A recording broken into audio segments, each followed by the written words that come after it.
Point समझना है। बेटा तुम खड़ी क्यों हो क्लास में? सीट नहीं मिल रही, आगे आ जाओ, थर्ड लाइन में आ जाओ, थर्ड लाइन में बैठा लो बेटा इसको। फिर तेरी बहन को जब कोई कहेगा यहाँ आके बैठ जा, फिर अच्छा लगेगा? थोड़ा लिमिट में रहना चाहिए ना।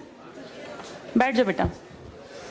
चलो अपने देखो, अपने व्यवहार को ऐसा रखो जैसा तुम दूसरे के साथ करो, तुम्हारी बहन के साथ वही होगा। यहाँ नहीं, जहां वो कॉलेज में जाएगी वहां होगा, बस में होगा, ऑटो में होगा। समाज सबसे मिलके बनता है। तुम घटिया हो ना किसी के लिए, तो तुम्हारी बहन के लिए 100% कोई ना कोई घटिया। भगवान जो है कर्मा रिटर्न्स बैक है, ये सीधी थ्योरी है ये। और ये मैं अपने लिए भी मानती हूँ, मैं अपनी बेटी के लिए भी मानती हूँ। मैं जैसा कर रही हूँ ऐसा ही मेरे साथ होगा, या मेरे घर वालों के साथ। तुम जैसा कर रहे हो ऐसा तुम्हारे भाई बहनों के साथ होगा ही होगा। हम किसी भी बेटी के साथ गलत करेंगे ना, तो अपने आप को इसके लिए तैयार रखना कि मेरी बहन भी पढ़ने निकलेगी। आज छोटी है तो कल निकलेगी। चाचा की बेटी, मामा की बेटी, ऐसा नहीं कोई घर में रिश्ते ही ना हो, माँ भी तो होगी। जैसा तुम कर रहे हो ऐसा तुम्हारी माँ के साथ जरूर घटित हुआ होगा। अब तुम कर रहे हो। बड़े अच्छे कई एड्स हैं, उसमें एक जवान लड़का ना सीटी बजा रहा होता है, तो उसकी माँ, देखा है तुम लोगों ने वो? उसकी माँ कहती है बेटा मत कर। तुम्हारी उम्र का था वो लड़का, उसकी माँ लगा लो मेरी एज की, मुझसे 2-4 साल बड़ी होगी, क्योंकि जो बच्चे 20 के हैं उनके माँ 40-45, उनकी माँ 45 साल तक की होती हैं। तो लगातार सीटियां बजा रहा है। उसकी माँ उसको कहती है बेटा मत कर, वो इरिटेट हो जाती है। तो फील करता है कि मेरी माँ ऐसा क्यों, मतलब क्यों चिढ़ रही है सीटी बजाने से, घर में बैठ के बजा रहा था सीटी। तो उसकी माँ को याद आता है कि जब मैं रोज बस स्टॉप पे जाती हूँ, 45 साल की अधेड़ उम्र की एक औरत, एक घटिया लड़का, मतलब ऐसे नहीं होते बिल्कुल ही घटिया जिनकी परवरिश हो, वो रोज उसको परेशान करता है, उस 45 साल की औरत को।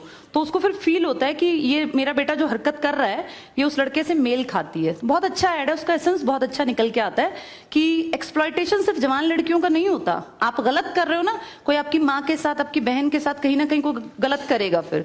इसलिए समाज को अच्छा बनाओ, क्लास को ऐसा बनाओ, कोई लड़की वहां से अगर आ रही है और तुम कह रहे हो यहाँ आ जा, तो ये ठीक है। ये अपने आप सोच के देखो, ये हमारी परवरिश को भी दिखाता है कि हमारी परवरिश कैसी माँ ने की है। अपनी बेटियों को जितने हम संस्कार देते हैं ना, उससे ज्यादा बेटों को देने चाहिए, क्योंकि गलत करने वाले लड़के ही तो है ना, किसी के प्रति गलत कमेंट करने वाले। ये ठीक नहीं होता। इतने काबिल बनो कि कोई तुम्हारे साथ बैठना चाहे। तुम्हें ये कहना पड़ रहा है कि यहाँ के बैठ जाओ, तुम कोई वो छिछोरे 70-80 के दशक के लड़के थोड़ी ना हो, पढ़े लिखे 21वीं-22वीं सदी के लड़के बैठे हो। तुम कोई बच्चे नहीं हो। अब अपने व्यवहार को इतना अच्छा बनाओ, क्योंकि जब गलत बात बोलो ना तो ये सोच के बोलना कि मेरे घर में जो औरत है ना उसको ये सहना पड़ रहा है कहीं ना कहीं। तुम ही लोगों ने समाज बना रखा है, इसको घटिया बना लो चाहे अच्छा बनाओगे तो पूरा समाज अच्छा बन जाएगा। घटिया बनाओगे तो तुम्हारी माँ को भी 100% सुनना पड़ता होगा, क्योंकि ये कर्म है, ये किसी को नहीं छोड़ते। तुम सबको चार दीवारी में नहीं रख पाओगे। तुम्हारी माँ को भी कहीं ना कहीं बाहर निकलना पड़ता है, चाहे वो मार्केट सब्जी लेने जाती हो, गांव में रहते हो तो गली में तो निकलती है ना, उसको भी सुनना पड़ता होगा, क्योंकि समाज बनाने वाले तुम ही लोग हो।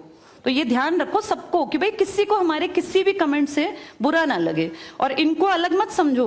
जैसे तुम्हारी बहनें ऐसी ये हैं, पसंद आना कोई अलग बात होती है, पर व्यवहार अच्छा रखना चाहिए। तुम्हारी परवरिश अच्छी माने की है, कम से कम ये दिखा के चलना। चलो ये टॉपिक